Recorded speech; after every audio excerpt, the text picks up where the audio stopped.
Welcome to CoPlay Media, a look inside the world of video games, anime, and the blurred community. And now, here are your hosts, Diers and Demo. And welcome to CoPlay Media!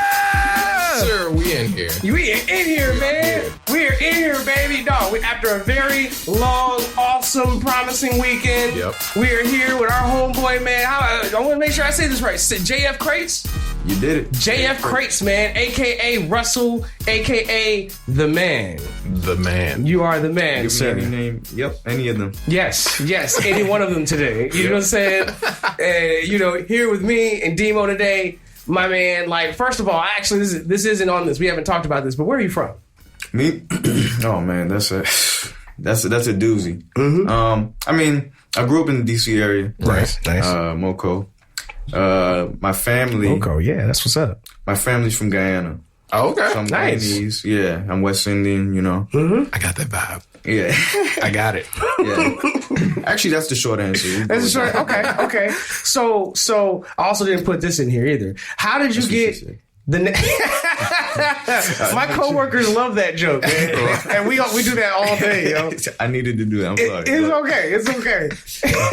As long as it's not cursing, because we don't do that, right? We don't curse, Shane. Correct. We don't I've never do cursed a day in my life. not a once. Yeah, I'm on some Jesus is King. Yep. Oh, Hey, that's actually not a bad album, dog. It's a good album. Really?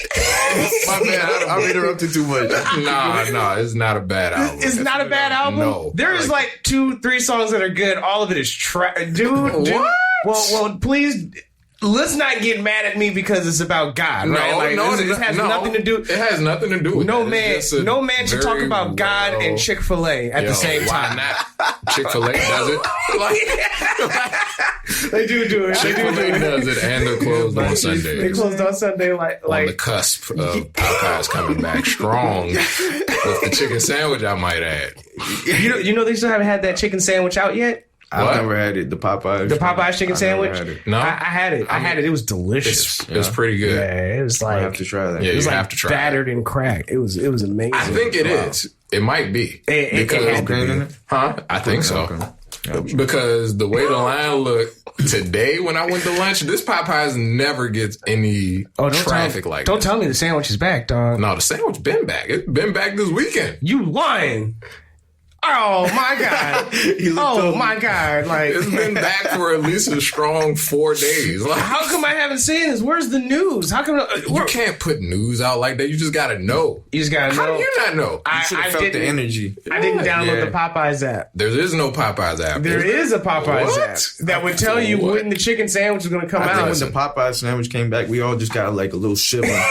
I know I did. Yeah. I was asleep, huh? This was that one I don't weekend. know what happened. I I woke was up out of my like, sleep. I was like, what was that? That's what happened to me. Delicious. That's what happened And to I you. haven't even had it yet. You haven't even had it. You were just like, yo, I the was chicken like, is It's out. just in a Something black feels different person's today. spirit to know that chicken sandwich is back. I love that chicken sandwich. I That thought it was chicken daylight sandwich is- savings, but it was the chicken sandwich. It was the chicken sandwich. all alone. Yeah. So I can sit here and I can talk about fried chicken all day, but that's not why we're here, Yes. right, guys? We're Not here today, anyway. Not today. Though this will be a future topic. Right. Yes. You know what I'm saying? We're gonna be in here with the chicken. Anyway. So, what company or clique? You know how they got like the ASAP gang? You know what I'm saying? Like, do you guys have like a gang? Are y'all like Quill? You know what I'm saying? Like y'all, is there? You know what I'm saying? Like, do y'all have like a So we squad? called a Chick-fil-A gang. It's like, no. Oh, I was about to say. Like, the irony. what a segue. So we are, me and Rolando, we Cypha 360s. Our associates were called Cypha 360. CYPHA 360Z. And you can check out more of our content at Cypha360s.com, and our Instagram is Cypha360s. Also, I'm repping the Singnam Sab Fight Martial Arts Muay Thai team. So Yo. Cypha360s and Singnam Sab. That's what's up. That's what we do. Shout out, Y'all man. like That's what's legit up. Wu-Tang, dog. Yeah, y'all Wu-Tang for real. You know what I'm Just to saying? segue off of that. Bak. You know what I'm saying? Are you guys fans of battle rap? Battle rap, Yeah. of course. Like I love real battle rap, like Smack URL. Yeah, I be Smack watching that DVD. joint sometimes late at night. So I did. So I did a video with DNA 2 weeks ago. Wow. Yeah, and when we were there, I told him a little bit about our gang. Okay. And he was like, "Oh, so y'all like the real live Wu-Tang? Like y'all the new Wu-Tang?" And I was like, "Yeah, except we really do this fighting stuff." Yo, like, I want in. Do it for real. I don't know martial arts. I want in. Hey, I want to train. You know what I'm saying? Like that's part of it. Like the requirement.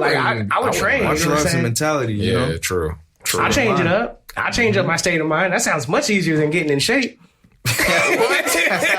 It goes hand in hand. It goes hand in hand. Yeah.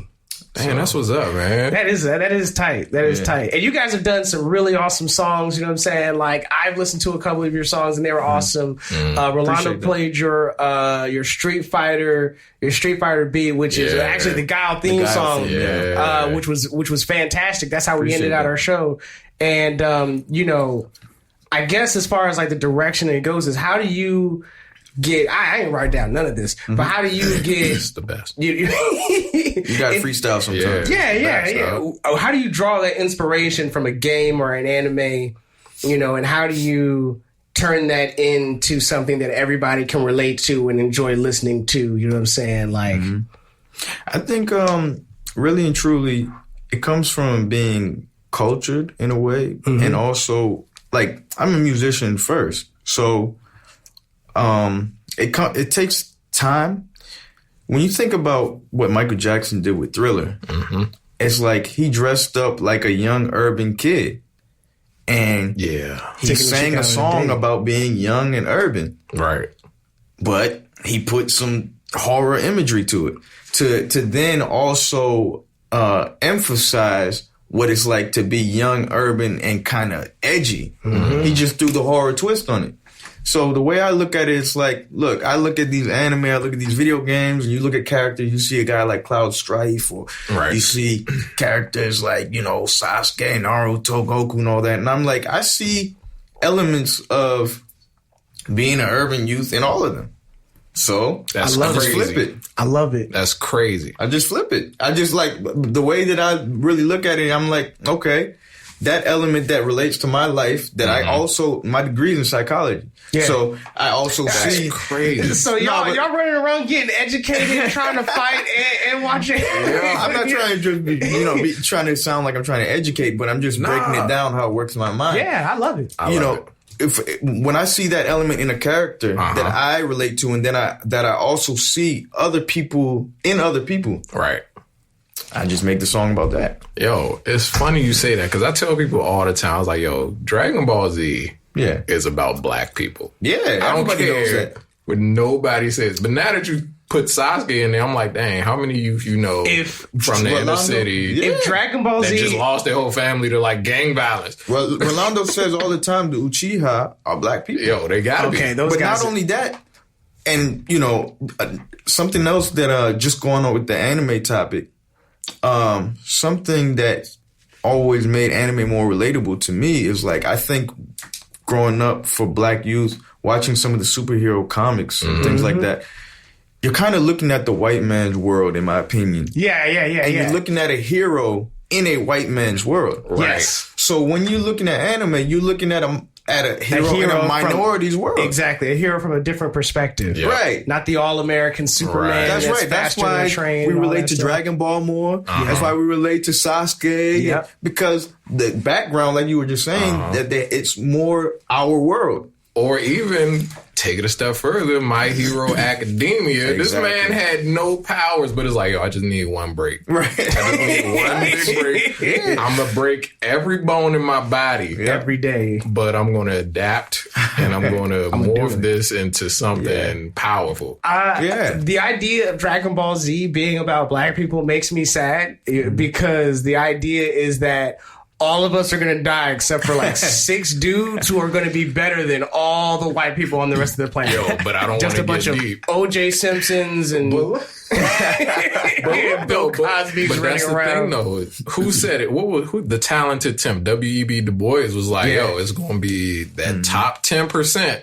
Yeah. That's going to lift the whole race. Community. It's going to have to be. Like, it makes sense. It would make sense. You know what I'm saying? Yeah. I agree with it. Somebody gonna come out the ashes. Going back to everybody. Going back to Wu-Tang, if either of you read the RZA's book, The Tao of the Wu, I read that when I was a teenager. What? And in that book, he describes how Dragonball Z to him was about black people. So you're not crazy. What? Yeah, he describes it in that book. That's crazy. He might have wrote it. I think it was like a whole chapter. He was talking about how to him the Super Saiyan hair was like dreadlocks, all that stuff. You know, I can see that. Yeah, I can see that.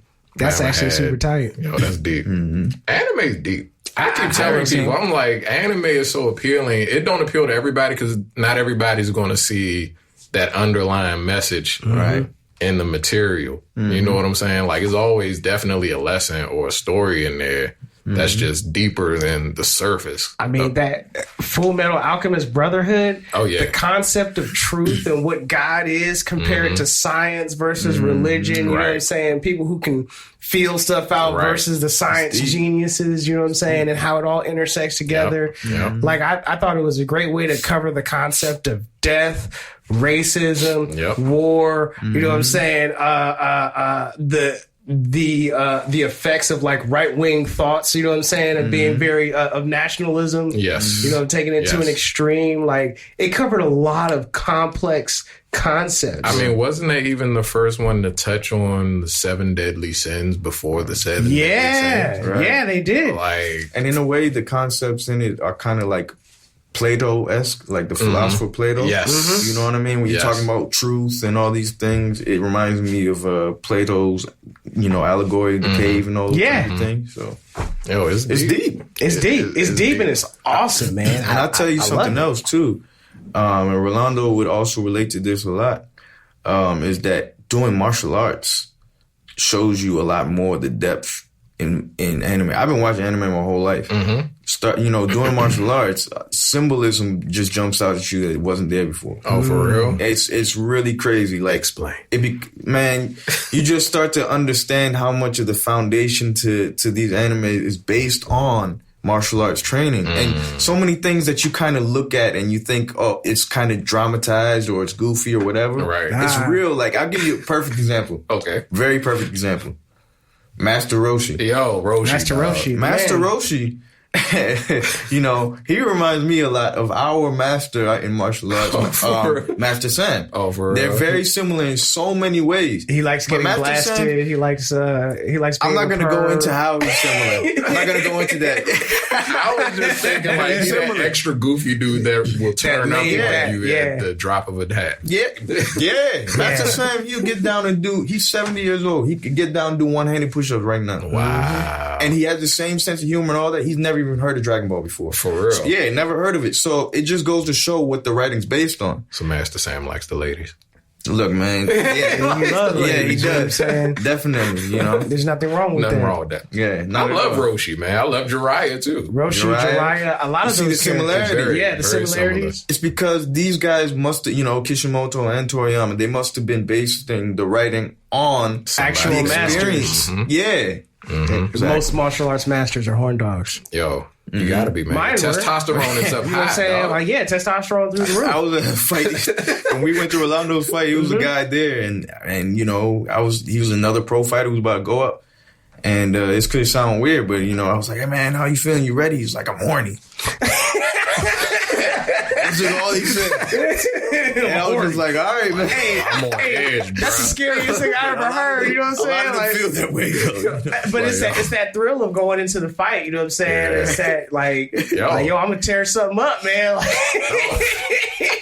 Like, I'm beating something. I'm beating something to a poke, dog. Yeah. That's real.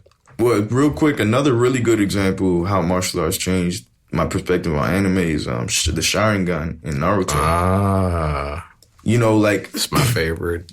One thing that jumped out to me is like when you're learning to box. See, if you remember correctly, in the beginning of Naruto, Kakashi, he used the Sharingan on Zabuza, and Zabuza was like, "How does he know what I'm going to do before I do it?" Right. And then what he learned later, Zabuza learned later, is he didn't know what he was doing. He was hypnotizing Zabuza. Yeah. It wasn't hypnotized. It wasn't that he knew what he was going to do. He was making him move the way he wanted to move. Mm-hmm. That's boxing. Yo, that's crazy. That's technical boxing. That's how technical boxing works. When you're boxing somebody, you're technically gifted. You're moving to the right, so they move over to the left. And the frustrating part, you can hit them with the jab. Yeah, right. And I've been on both ends. I've been the guy who's been technically boxed before, and I'm like, yo, why does he keep on knowing what I'm going to do? Yeah. And I've been on the other end where it's like, oh, I'm making him move the way I want him to move. Yeah. So I was like, oh, this is what it feels like to have a Sharingan. That's gangster. That's crazy, because now that you say that, it's like, yo, Kakashi already knew the hiding in the mist technique. He made Zabuza use the technique. That's my point. That's crazy. So fights, everything changes when you do martial arts and you watch anime. Crazy. Is there an anime out there that is closely related to martial arts, like Baki the Grappler? Is that really close to martial arts, or the concept? You know, is it really just, you know, in Naruto, besides ninjutsu and genjutsu, maybe even genjutsu, I don't know, but is it just mostly like, just, you know what I'm saying, with these hands, is that closest to regular or to these days martial arts? Or is there an anime that you would say? Well, I think all these action anime, from Dragon Ball to Naruto to One Piece to My Hero, the thing is it's not always about fights. Martial arts is a lifestyle and a mentality. So when you're watching these shows, it's elements all the way down to the fact that all the main characters love to eat so much. Yo, they eat a lot. Yeah, they all eat a lot. There's a reason for that. Because they need them calories. They need them. Yeah, it's things. It's the whole lifestyle of the characters. Yo. It's like the fact that Goku is so pure-minded. Almost simple. Yeah. The simple-mindedness is a part of it, too, because it's based on Buddhism and Taoism and all these things. Yeah, so it's like, childlike, not caught up in nothing. Goku ain't never been caught up in nothing, man. No drama. Not being married, not children. Right. He like LeBron James or something. Only thing that can get him is his hairline. Right. There's an anime now on Netflix called that's Vegeta. Kengan. What is it called? Kengan Ashura? I started watching that. That is actually super tight. That's dope. Kengan Ashura is dope. Like, that's one of the few CGI heavy anime that I actually can watch, because I feel like the CGI does help. Like, you see the martial art flow, the movement of the characters, how they're being recorded and stuff like that. I think that's really huge. Yeah, so check that out. Kengan Ashura. Definitely. Yeah. Definitely. Is there an anime out there that you just love? Like, what is your favorite? Well, I'm a big Naruto guy. Anybody who knows me knows. You my man. I usually wear my gold Naruto chain. Like, I got a piece with his face on it. Oh, yeah? That's tight. But, you know, it was short notice today. I'm a big Naruto guy. I'm also a big Samurai Champloo guy. Samurai Champloo went hard. That's a big one. Yeah. And I like all the classics. I'm a big Dragon Ball guy, One Piece. See, Samurai Champloo was big for me because I was a hip hop producer. Oh yeah, music. New Jabez was revolutionary at the time. Like, I was a teenager learning to make beats. When I saw them beatboxing in feudal Japan, I was like, blew your mind. It blew my mind. Watanabe, he's one of the greatest creative minds to me, because the way that he creates aesthetics out of things that aren't supposed to go together. Right. It's nobody. He's like the Tarantino of anime to me. Yo, for real. That is really good. Yeah. I like he just makes these scenes. There's these things that you typically don't put together, and it just is seamless. And then you got what's his name? What's the main character name with the red cloak on? Mugen be breakdancing. Right. Yeah, like, pretty much. How did he make it look so perfect? Like, it really happened that way. Even wore the sandals to help incorporate his fighting style with it. Yep. Brilliant. It's brilliant. It was. You know, like, I like how he was kind of like, Mugen was kind of like that gangster thug kind of personality. While, what's it called? It's Mugen, Fu, and what's the other guy? Mugen, Fu, and Jin. And Jin was kind of like the silent genius, like, you have the duality. Yeah. You have the unconventional and the conventional. Yes. Gotta have it. Yeah. And then you got the female in the middle all the time. In most anime, that's how it is. You got that one female that kind of binds the two male characters together. Like, this is why we're here, guys. This is why we're here. We're here with me. We're going there. It's going to be great. It's going to be great. Let's do it. Like, they do that a lot. Yeah, man. Like, I like the fact that Samurai Champloo had like the jazzy music, like the jazzy hip hop, the lo-fi. That was the start of lo-fi right there, man. People don't even realize how influential that show is. Even today, hip hop and anime are both largely influenced by it. Yeah. And I think eventually what's going to happen is that there's going to be a bigger influence. How can I say? I mean, hip hop already does have a huge influence on anime and vice versa. Yeah. Like a lot of rappers talk about anime. Like a lot of mainstream rappers talk about anime. To me, hip hop and anime have always been almost like distant cousins. Like, yes. Seriously, there's some connection there that, I think they just go hand in hand. I feel like it's because it's all rebellious to an extent. Like, anime is cartoons to us Americans. Yeah. But it's cartoons with like it matter blood and like it's dangerous. Like, I mean, it's a lot of I believe that one of the original reasons why animation became really popular in Japan was that it was a means for people to create worlds and dialogue and ideas at a much cheaper rate that they couldn't afford to do like they would in Hollywood with all the crazy backsets and props and stuff like that. And I think they really took something that was kind of like a almost a hip hop thing of taking something because the times are hard and making it vicious and everybody want it. You know what I'm saying? For the regular person too. You know what I'm saying? For the regular person where anybody can get onto it. And one of the biggest things that I liked about anime was that also is kind of synonymous with hip hop is that ever changingness, and you kind of see it in the intros, how the intros change. And that used to be my main thing. Like my main reason for watching Naruto is because like every season there's going to be a different intro. And they're gonna be tight as all heck. You know what I'm saying? Like I gotta see it, and it's always somehow alluding to the end of the arc. You know what I'm saying? Like I never realized. Oh yeah. They all do. They foreshadow. They foreshadow like crazy. Skipping the intro. I need to get to the show, dog. They all foreshadow. It would be like, yo, why is Sasuke in a typhoon of water falling into the darkness? What's up with his eyes? Like, what's going on? It's like I never knew. And it's like the precursor to him. Oh, man. Because it's like, I keep watching it. I'm like, you know who else does it really well? Breaking Bad. Yeah. You know how Breaking Bad would give what's crazy? Of what's going to happen? It's very funny you say that. A thought of mine that I always had that I never really thought anybody else had. Sometimes I used to watch Breaking Bad and think to myself, this feels like an anime. It does. Because not even only like the characters, the way that, like, if you look at a poster for Breaking Bad, like, one thing I like about anime, actually, you can look at a picture of the characters in the very beginning before you start watching. Yep. And you get an idea of where you already start, your mind already starts going like, yo, what's up with this? Yeah. Like when you first look at Naruto himself. Even on the manga books, I'd be like. You look at it, you look at him, you're like, this guy has lines on his cheeks. What's the lines mean? He's got this big orange jacket on. He's got the swirl on his back. What do all these things mean? Right. And then you dive into it and you learn. I feel that way about Breaking Bad. Like you look at like a poster of Breaking Bad, you see this dude, half the time he's in whitey tighties with a breaker on, and then he's cooking meth, and he got a junkie next to him. Yeah. Essentially. You're like, well, how did this happen? Yep. So, it's crazy. It's funny you said that. I love it. Like, I think a lot of the things that between Breaking Bad and anime is like, kind of like the rhythm of things. Yeah. Like, it was very abrupt. Like, the timing of Breaking Bad was very intentional so that it would be on the rhythm of certain things happening. Just like anime, there would be sudden falls, and you know what I'm saying? Like, there would be certain things that just went at that pace. It's something about the directing that's just similar, man. Yeah. It's one of those, for sure. It's one of those directings that, like, from that angle, from those thoughts, is so hard to do that people just usually just draw that shit, draw that stuff out, man. Just draw that stuff out. You know. No, but I absolutely see what you guys are saying. Like, I feel like that's what made me like Cowboy Bebop and stuff like that. That's what Breaking Bad was very similar to Cowboy Bebop to me, in that it was like dark whole time. Oh yeah, like the whole premise of the show is like, yo, this is which one, Cowboy Bebop? Yeah, like this is messed up. Like but also Cowboy Bebop is a very subtle show. Yeah, it's not a show where they're trying to. Where they want to jump out at you and tell you everything. Right.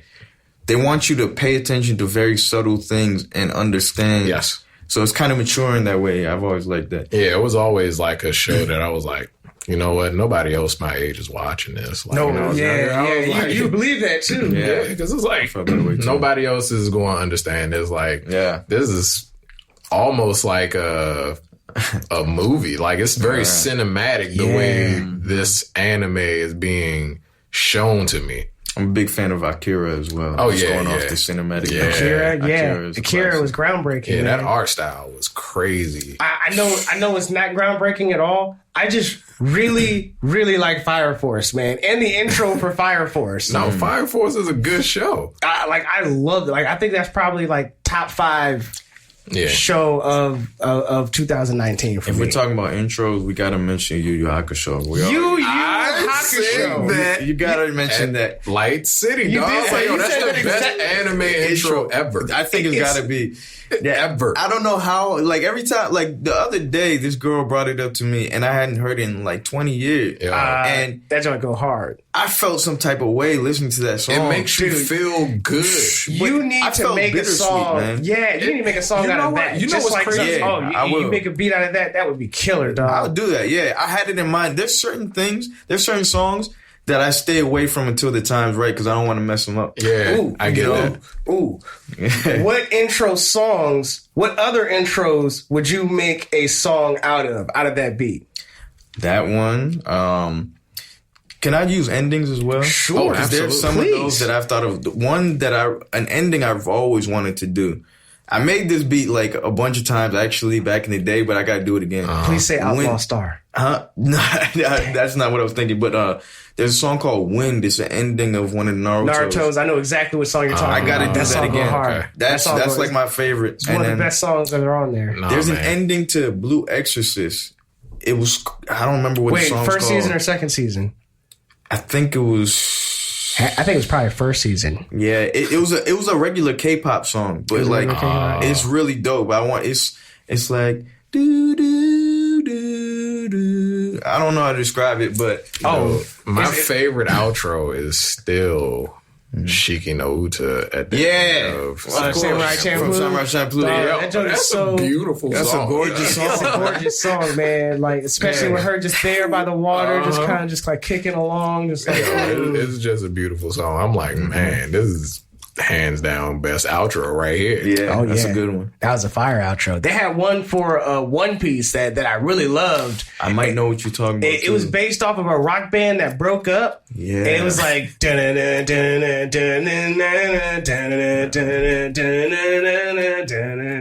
I'm terrible at music, obviously, but another one as far as intros go. The Hunter x Hunter one, the same one. It's the same one all the way through. Yeah. But that Hunter x Hunter one Hunter x Hunter. Yeah. The Hunter x Hunter that one's beat a classic. goes hard. And there were a couple of endings I really liked. That one heavy metal one was, but I don't know if I would flip that and make a beat with it. But that heavy metal one during the Phantom Troop arc. Yes. Yeah. That was so, actually, just quick story again. Spoiler alert. But the part where Kurapika, when he defeats that, the guy in Phantom Troop. Yeah. Krollo? Are you not Not Krollo? Not Krollo, the first guy. Uvo. Oh, yeah. So that was one of the first really epic episodes for me. Oh, and especially when he got him, in his chest, like, I was on the bike watching that episode. I was on the bike in the gym. Oh, I was going to say ham. Riding the bike. I was in the gym just watching it. And when it finished, when that episode finished, I looked at the bike. I stay on the bike in the gym for like an hour. Okay. In the last 10 minutes, I put the pressure up really high and get like a strong leg workout out of it. Yeah. When that episode finished, you write that down. It ended. The episode ended right when my hour ended. Wow. And then that song came in, and I went ham. And then that song basically played for my cooldown. Mm-hmm. And then when the cooldown was done, I hit exactly 1,000 calories burnt. Wow. I had never burnt that many calories before. And that's amazing. It was exactly 1,000. I was like, just that right there, it just pushed me. Yeah. I went ham, bro. Watching him take that, because he was plotting on this dude his whole life. He structured his whole men around fighting those dudes. Yeah. He was like, bro, I'm going to get you. You are. You. Yeah, like, are you the strongest? Then all my stuff works. You know what I'm saying? My stuff works for everybody now. You know what I'm saying? Like, oh, man. Crazy. It's funny how you thought the Mafia dudes were going to do something. The Mafia beasts, you thought they were going to be something. They got handed, dog. They got handled easily. Easy. Super money. easily. Mm-hmm. Yeah, Hunter need to come back, man. Hunter. It's going to be so tight. A lot of people didn't like the ending. I loved it personally. What? Yeah. Wait. Are we talking about it left off on a good. how Gon went and saw his Spoiler dad? Oh yeah. Spoiler, huge spoiler. I mean, out by there. now, people should have. I like the ending of Hunter x Hunter. Hunter x Hunter, who's made by the same creator of Yu Yu Hakusho. Yeah. Oh yeah. Another weird topic, just to go off of. Have you noticed that guy? Was it Togisha? Is that his name? I believe his protagonists always wear green, like the same shade of green. Yeah. That's interesting. Like, Yusuke and Gon rock the same colors. He made Yu Yu Hakusho either. Yeah, they wear the same shade of green with the same black hair, and typically a lot of anime characters are known for like orange. Yeah, the main protagonist. Yeah. That's actually a very astute observation right there. I noticed the other day. Green stands out for sure. Green definitely stands out. Like I never really thought about it like that. Like if you were to say like, hey, does Gon and Yusuke wear the same colors? I would be like, yeah. Man, but I never thought about it like that. You know what? That's interesting. Gon looks like he could be Yusuke's little cousin. He could. I'm about to say you could actually parallel that to everything in Yu Yu Hakusho because Krupka looks like Genkai. Right. You know what? So who would Kuwabara be? The dude that had the suitcase? Kuwabara would be the dude who had the suitcase who was useless. That's crazy. The guy who did nothing but talk. Yeah. You know what I like about Togisha's style, man? A lot of anime, they're like really dramatic. And Yu Yu Hakusho and Hunter x Hunter are dramatic, but there's something different about it. Like, it's like, it's going to sound funny, but I almost get the impression watching Togisha anime that he must have grown up like in the hood. Just because, like, his anime always have this sense of reality to them. Like his characters are never like sit around and cry about stuff. Right. They're like, I'm going to kill that guy. You know what I'm saying? When some dark stuff happens, it's just reality. Like, you ever seen Gon sit down and be like, oh, nah. He's like, nah. Oh, okay. It's like that. Well, one of the things that I noticed about Gon that kind of made me unsure if he was a good or a bad character. I mean, it was like, Gon liked people based on the amount of time they spent together. He never really actually thought if anybody in particular was good or bad. He never really actually cared. As long as what they were talking about was towards what he was trying to do. Yeah. You know what I'm saying? How can I use him to my ends to my means? Yeah, even his best friend is like, okay, so you're cool. I don't really care if you're an assassin. Oh, well, it keeps you alive with me, so I'm rolling with it. If you kill people, you kill people. You know what I'm saying? His best friend might be a bad guy for real. I mean, then though, that's a martial arts gem because Gon's personality is highly childlike. Very childlike. In that every situation to him is a new one. Yes. So that's part of his. There was a part of the show where there was a guy who was like a gambler or something. He wasn't a gambler. He was like he's a praiser. He was like an appraiser. And he said this kid has a personality that is impossible for me to like basically finesse him. Right. Because every situation knew he's not thinking like other people. Yeah. He's always seeing. He's not thinking of the consequences. That makes him what could be. He sees the kind of every situation is brand new to him every time. Right. So like we get finessed because we get into the motions of doing stuff. Right. You know what I'm saying? You just go along with people tell you something. Can I really afford this? Yeah. Right. Yeah. You know what I'm saying? Like it'd be one of those things. Gon is in the present all the time. Which is a very Taoist thing. Yeah. No anxiety, which makes him great. no fear. Like no fear. No fear. Just like Goku. Yeah. Just like Goku. Because Goku, really, I tell people all the time, like, Goku, y'all say he wasn't a good character. I'm like, man, that man brought everybody up. Yeah. Real that talk. came into like contact with him. Everybody had to elevate because Goku was like, I'm just gonna keep getting better. And he's another character that you got to understand martial arts to understand him. Mm-hmm. When you understand martial arts, you understand Goku's the perfect martial artist. Yes. So he represents the message of the show. Right. Do you guys have like a Goku at your gym? Is there just like is there a dude at the gym that's more fire than everybody that forces everybody to get better? Rolando, man. I'm about to say, Rolando, I was about to in say Thailand Rolando, right now. Hey, you know what I'm saying? Like, I'm like Yamcha or something. Oh, Come on, man. At least give yourself Krillin, dog. At least Krillin, man. You know what I'm saying? You're the strongest human. You can say that. Rolando's that guy, man. Yeah, he's in Rolando's Thailand good, right now. I'm on YouTube, Facebook, like, yo, what? Yeah. He's like, I'll see y'all next year. I'm like, next year, November. Because I was like, yo, Rolando, you got to come back, man. He's like, oh, man, D, I wish I could. I'm like, what? Could, but I'm over here fighting these guys. Man. But that's Goku. Like, yo, they on Namek right now? Bet. I'm on my way. I'm on my way. I'm on my way, and I'm training the whole way there. With these hands. Yeah. With these hands. Yeah. So one thing that I like talking about was not just the anime that came out and the ideas that's behind them, but also the studios and what kind of anime they came out with and which ones I like more. And are they heading in a certain direction? You know, like there's certain anime like Sunrise. You know, Sunrise is doing all Gundam, all day, mech robots, all that kind of stuff. Yeah. That's their main push. You know, the niche. That's the niche. One of our favorites is probably going to be Madhouse because of, you know what I'm saying, Hunter x Hunter, One Punch Man. You know what I'm saying? Did you guys ever watch Black Lagoon?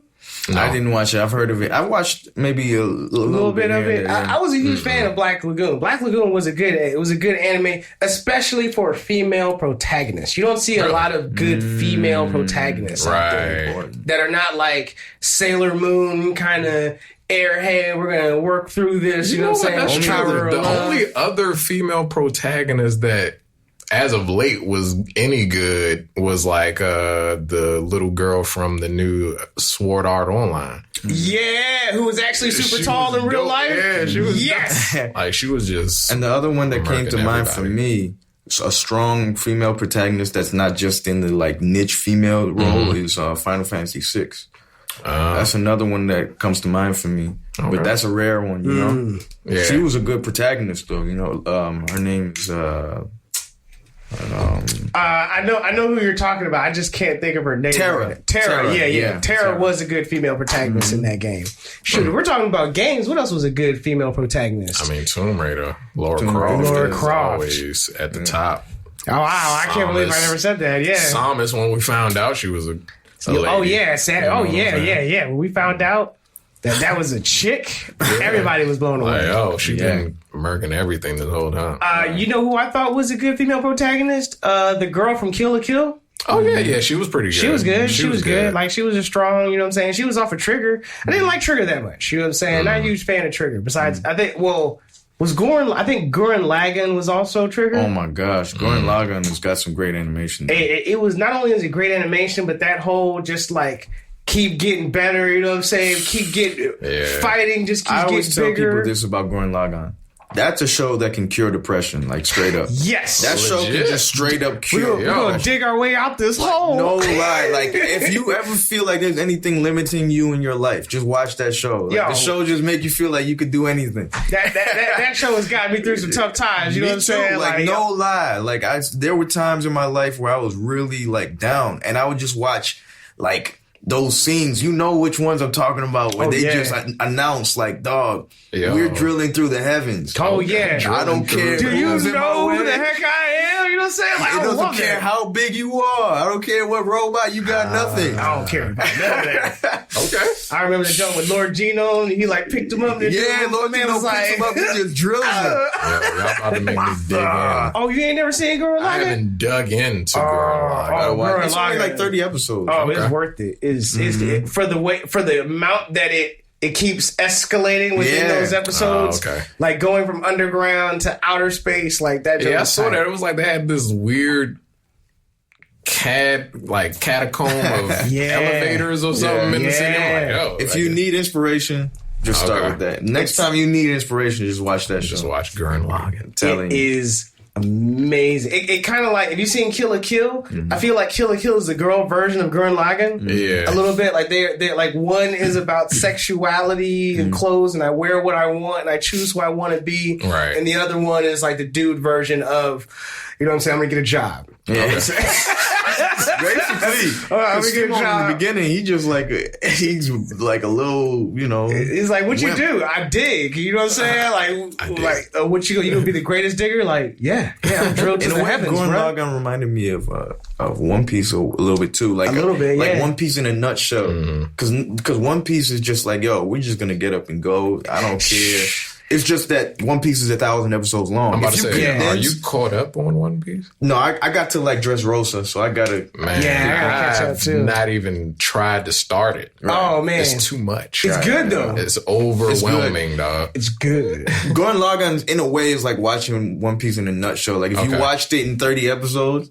It's kind of like that because it's just like the concept of, yo, we're just going to get up and go. Okay. And nobody can stop us. So how do you guys feel about anime that are like that? Like the 30 episodes like and done type of anime, like a Cowboy Bebop. I respect it. Yeah, I like it. More. It's just different, yeah. I like it. I think when they have those anime that is out there set to die, you know what I'm saying, to finish. Right. That's when you get those works of art. You know what I'm saying? You come out with 13 episodes of some real stuff. I'm about to say, because that's what like Samurai Champloo was for me. It was like, yo, this ended perfect. This didn't need to be any longer. I don't need another season. 26 episodes of perfection. Yeah. And that's all I could ask for. Because sometimes, look, it's like I'm a music guy. So would I rather make an album that you play for the rest of your life? Right. Or just make 10 albums that you play once? With that being said, Nipsey's last album. Yeah. Nipsey's last album. Marathon. You could play Marathon. People are going to be playing that. Victory Lap was like, I'm like, yo, this was the perfect album to go out with. To go out Facts. Because he was saying things in there. He was saying some timeless. Stuff. Hey, man. Hey, I got like a theory that black people can see bad stuff coming, man. Like they just start saying some weird stuff because everybody says it all the time. LA. Yeah, he's usually from LA. Now that you mentioned it, they're usually from LA. Because I remember Roddy Ricch had made a song, and it was like the video of it. I'm like, I'll tell you why that is. I'll tell you why I think that is. Why?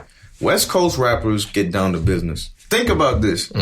Most big names in West Coast hip hop you can think of took their music and then went on into a business venture of some kind and are still entrepreneurs to this day. True. Dr. Dre, Ice Cube, Nipsey was another one of them. Yep. Tupac was going in that direction. Kendrick Lamar's heading in that direction. Tupac was right, Kendrick, exactly. Thespian, dog. Exactly. So, and he was an actor. So my point is, because they get down to business, they also understand how the powers that be are moving. Yeah. Because they're trying to get in that space. Nipsey was, when you listen to his music and you look at the type of moves he was making, I think Nipsey knew he could get taken out any moment. Right. Because he understood he was a revolutionary of sorts because he was trying to arrange resources for his community. Right. There's nothing more revolutionary than that.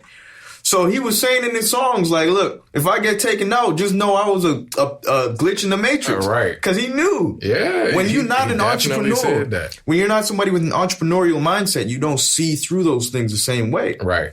So that's why. Right, because how many people actually out here thinking about, I just want to own this block. Yeah. In the city, like, this is my block. Like, you know what I'm saying? I tell you something. I work in a WeWork building in the Southeast. What is a WeWork building? WeWork is it's a really dope thing. It almost feels like a college campus, except businesses and entrepreneurs just rent out spaces in it.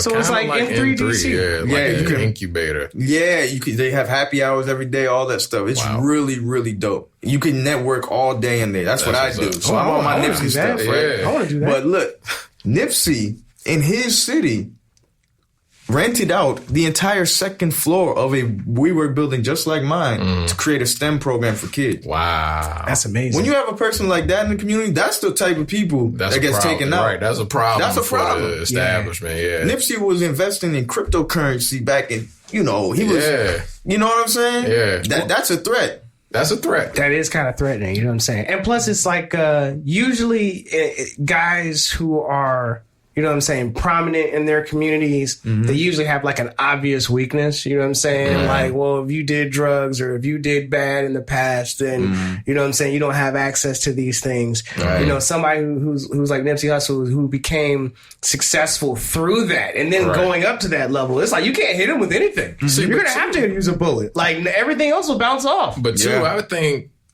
when you hit a certain level, like when you leave somebody with no other option but to succeed, don't make it. Yo, that's how you create the monster right there. It's like, I'm literally in a corner, like I gotta succeed. And you mentioned a victory lap. To me, the album I think where he sounds the most like the most like he's predicting his own death and all that is Mailbox Money. Really? Because on that album he got a song called called I Don't Know No Like Me. You know what I mean? No Negro Like Me and stuff like that. Or that whole album is saying like, that's how I knew. There's a song called That's How I Knew. That's how I knew I was special. He's saying on that album over and over again, like, yo, I'm something different. What I'm doing is something different. Nobody else doing that. So you would say that you have like a similar thing, that they have like an entrepreneurial mindset that allows you to see a little bit into the future of what certain businesses or organizations or things that are trying to go into. So, because I'm gonna try and pivot on this, right? What do you think, like with companies such as Activision, Apple, the NBA, kind of bowing down to China in the situation that kind of happened, the whole Blizzard situation of like, hey, free Hong Kong, and then it's like, nah, dude, we taking your bread, the hosts are fired. Do you feel as if like we're heading in that kind of thing where it's like certain companies are trying to, I don't know how to say it exactly, you know, are they shifting just because of the money, or do you think principle is ever going to matter because, you know? I mean, shit, man. I don't know. Right. You know what? I'm sorry, Shane. You try to get sorry, no, go ahead. Because, I mean, I got a lot to say about that. That is tough. In all honesty, I don't know enough about the Hong Kong situation. But what I'll say is, nothing surprises me when it comes to businesses just doing what's in their best interest. And Blizzard in particular, they were my favorite video game company growing up. I love Overwatch. And they, you know, I was a huge StarCraft kid. StarCraft, you know, and they disappointed me over the years because I started to see a business tendency to them. Nowadays, I studied game design and the history of it a little bit. I'm a big fan of Nintendo because Nintendo, as long as you've seen them for 30 years, they stay true, man. They've stayed true to their craft. You've never seen them sell out in any type of way. Never. When Mortal Kombat came around, they were like bloody games. Did you ever see Nintendo start making bloody games? Never. When shooters became this big thing, did you ever see them start throwing out a whole lot of shooters? They're like, we don't need virtual cops. We don't need it. When games started finessing people with MMORPGs and trying to get your money, did you see Nintendo do that? They were like, we got Zelda. Right.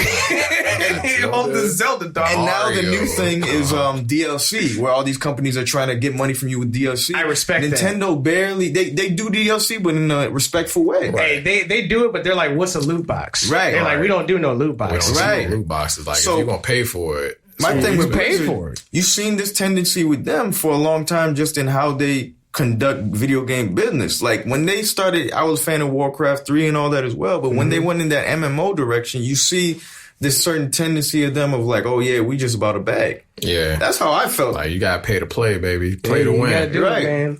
Is there like a game company that you feel is worse? Like me personally, I think Bethesda is worse because it's incompetence over greed and like disregard. You know they're around here, right? Of course, it's in Bethesda. Right. Yeah. I know those guys. I know some of those guys, or some of the guys that used to work there still do. You know, and I stick to what I say because I mean the whole thing that came out with Fallout 76 and the subscription, $100 a year. Did you get hear some about broken that? mess? Like, it's a broken mess. They created a class war online. So basically, it came down to like whoever paid the subscription were getting ganged up on in the game by the people that didn't have the subscription. I'm like, yo, this is why that's bad. All of those things are just are a reason why, like for me as a principal doing business, I think it's very important to create a foundation, starting any business that's based on in integrity. Because if you don't, it will be taken in another direction at some point. Exactly. See, the reason Nintendo to me has survived this long without selling out is because in a way their brand literally is pure game design. It's their brand. Yeah. But like my thing is, look, if you think about tactics. When you think about certain game companies, like let's say Square Enix, which I'm a big fan of. They Final Fantasy, right? Yes. Kingdom Hearts, all that. Sometimes you don't think game design when you think Square Enix. Instead, you think pop star looking characters. You think graphics. I think game design when I think Blade. of Atlas. Right. You know what I'm saying? Like games like Disgaea that are really like I like niche. Disgaea. I love Disgaea. It's a very niche strategy RPG. And it's really particular and it's real deep. You can go into the worlds of the item, the worlds of the character. Okay. You can keep like it's I love it. There's like 7 games. Like you said, kind of going back to Nipsey, that's what made him dangerous because he was like the Nintendo. He didn't have my point exactly a controller. He didn't have anybody backing him that he had to answer to. Right. So really, it was like, yo, I got all this money. Right. I'm about to do whatever I want. And his foundation was in something. His foundation was really in the culture. Right. Like Nintendo is from the culture of video game design. Nobody could deny that. Nobody could deny that Nintendo aren't real game designers. Right. Like me doing music, I'm a real musician. Yes. That's the only way that I'm going to make this work. I'm not going to finesse it by trying to create some type of weirdo hip-hop brand that gets you a bag real quick or whatever, because at that point you get finessed easily. Yes. I learned music. I learned engineering. I learned the production. I learned the writing of it.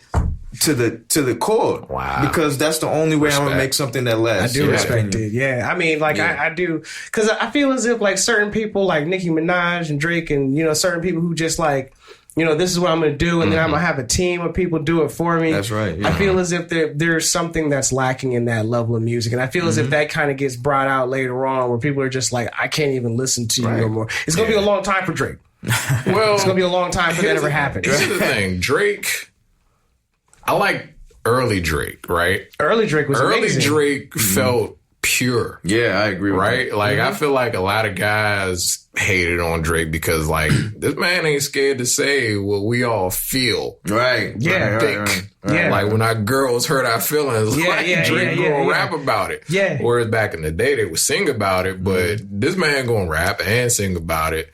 I think maybe over the years... he needed a little help with his pen because he's been in the game a while. For a minute. For a minute. And, you know, being around Young Money is a lot. Like, you can't be just Lil Wayne. Not everybody can be Lil Wayne. Right. I'll throw in a really weird take. To me, the Nintendo of hip-hop is Rockefeller, and the Kanye would be the creator of Pokemon. Essentially... You know what? And this is what I mean by that. What I mean Don't tell me Sword and Shield is going to be Jesus' king. Yeah. Well, my point is, the reason I say it is because, like, I spoke about how Nintendo created this foundation. And because they created this foundation, then they can bring in other acts that have that foundation. Right. I think that's what they did when they found the creator of Pokemon. This man had autism and all these things. But it's usually a brother who got autism, man. Like, you know, those guys. Like, I think the only way we could have a Kanye... a rapper who's been one of the biggest superstars and the only one to never do any gangster rap or anything like that, but is still one of the biggest superstars ever, is because it came from a black-owned label like a Rockefeller. True. That's the only way that works. And this is the reason why we need to keep on creating our own foundations. Yeah. You know? If Lyor Cohen owned Rockefeller, you probably wouldn't have a Kanye. Nah, you wouldn't. You know? Because at the end of the day, too, Kanye... whether we want to admit it or not. Oh, Demo's about to drop some knowledge on this. Go ahead, brother Demo. I just go back to the blueprint, right? Like, the blueprint was that man's, like, swan song. Like this is Jay-Z? Oh, yeah. But with Kanye's production, like, would the blueprint have been the blueprint? Exactly. Without that Kanye. Like, Just Blaze was on there, too, but Kanye made it. Was bringing... something different. That's so he put soul into a lot of the music. And if it was even a regular, Cameron, and if it was a regular like white owned major label, you wouldn't have a Kanye making those Chipmunk beats. You would have had another, Track Masters or another Swiss Beats or something making those just generic so then who gangsta beats. So who would be Heatmakers? Would Heatmakers be anybody? Because Heatmakers is just tight, man. There ain't no news about them. Heatmakers though. They became a thing because Rockefeller made it a thing for that sound to be a thing. That oldies kind of sped up oldies kind of. RZA was doing it. Yeah. But not to that level. made it, they made it hot. So now you had Heatmakers come out and Just Blaze was spamming that Chipmunk joint. And then the whole Maybach music kind of thing kind of rolling out. We're so off task, man, but I love it, dog. I don't even care. This is beautiful. This is even better, to be honest.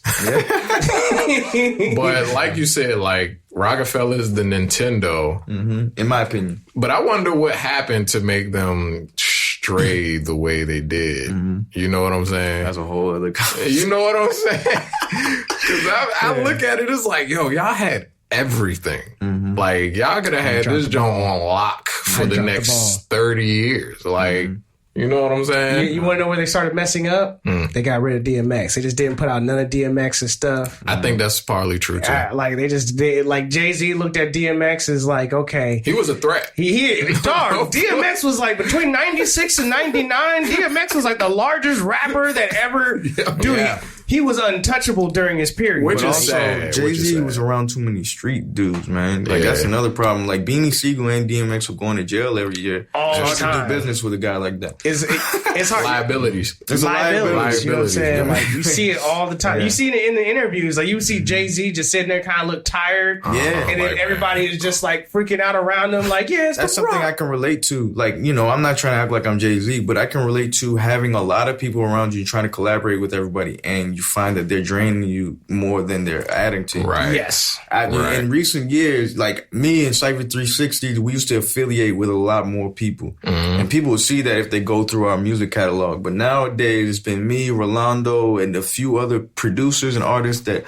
I really mess with, that I collaborate with on a consistent basis because I don't want to get taken out of that element. Yeah. And that could happen. I think that's what happened to Wale. Wale's on the completely wrong label for his style of music, in my opinion. I feel like he could be bigger, and I think he getting frustrated because he feels it. He know he signed with the wrong label. I mean, it's a tough one. It is a tough one because, like, dude, it's Wale. First of all, Wale is corny. I'll be the first. Wale is one of my favorite DC rappers. Very poetic, dog. Yo, like that new album that he came out with is gold. You know what I'm saying? But I'll never forget when Wale was on the radio and he was like, people think that I'm great because I'm superhuman, but really it's because I'm super human. And I was like, he was high. I was like, okay, he was. You know what I'm saying? That's kind of hard though. That's a bar. Exactly. That's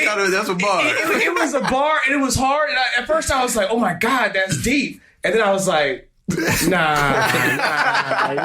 that deep. He tried to massage it. Yeah, you know what I'm saying? But if I was to still see Wale, let it be known that I would still like, fan out, be like, oh my God, it's Wale, man. What's up? I don't know if I would fan. I mean, I love Wale. Don't get me wrong, but I don't think I fanboy. Yeah, would you like just dab him up? Like, of course. Like, yeah. Snap, I see Wale. Big G from Backyard Band at the grocery store all the time. Like, what's up, man? Like, what's good with you, man? I was like, this man clearly lives in my neighborhood somewhere, but like he be at the fish little counter getting salmon, and I'm like, for real. That's so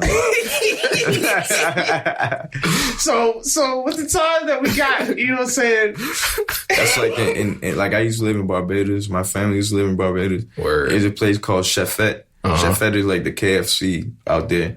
And Rihanna, she from Barbados. She went to Chefette. She tried to go to the front of the line and said, what you doing? You know what I'm saying? Like, we all watch you grow up here. Like, you know what I mean? Like, Barbados is probably an island probably around the size of DC. Oh, yeah. So they all saw it. They're like, what? What are you doing here? Like, I want my chicken, like, back. Yeah, you know what I'm saying? I don't care who you singing and dancing for. You know what I'm saying? But with the time that that's a story I heard. With the time that we got left, man, we like to do like the shameless shout outs, man. You want to holler at your boy, man, the gang, you know what I'm saying? Your girl, whoever, man. Shout them out, man. Where can they reach you? You know what I'm saying? Get them beats, dog. Get that music, man. Yeah, I'm gonna need that. Where can we get that, man? Where can we get it? I have an album out right now on all streaming platforms. It's called CD, which stands for Cognitive Dissonance. Cognitive Dissonance. I love it. Cognitive Dissonance. Yeah, you know I'm a psychology guy, so my degree's in psychology. A lot of my music deals with psychology along with the anime theme. So we have that. You can get me on social media. My IG is where I do I put up a lot of my music production. I step you through my process and all that. It's at JFKratez, JFKratez. And we have a Cypha 360's Instagram as well, CYPHA 360Z. And we have Cypha360s.com. You can also follow me on Twitter, JFKratez, at JFKratez. And shout out, the whole team, Cypha 360s, the whole gang, sing them stop. Shout out the family, shout out God, shout out everybody. Everything, everybody, all the time. Yes. All is good, man. Yeah. God is good. Also, my SoundCloud, I put up a little bit more of my random beats and stuff like that. Oh, the Lucy's? The Lucy's. The Lucy. Lucy joints, man. You could get the link to my album also on my Instagram. Dope. Awesome. This is us, man. We are CoPlay Media, man. You can check us out also on Facebook. We never actually say this. You can check us out on Facebook, you know what I'm saying? DC Radio Network, on YouTube, on Twitter. We are out there, I promise. And this is CoPlay Media. And we are out of here. Let's go. One love. You've been listening to CoPlay Media with hosts Diers and Demo. For more information on CoPlay Media and the Blurred community, visit CoPlayMedia.com or the CoPlay Media page at dc.radio.gov.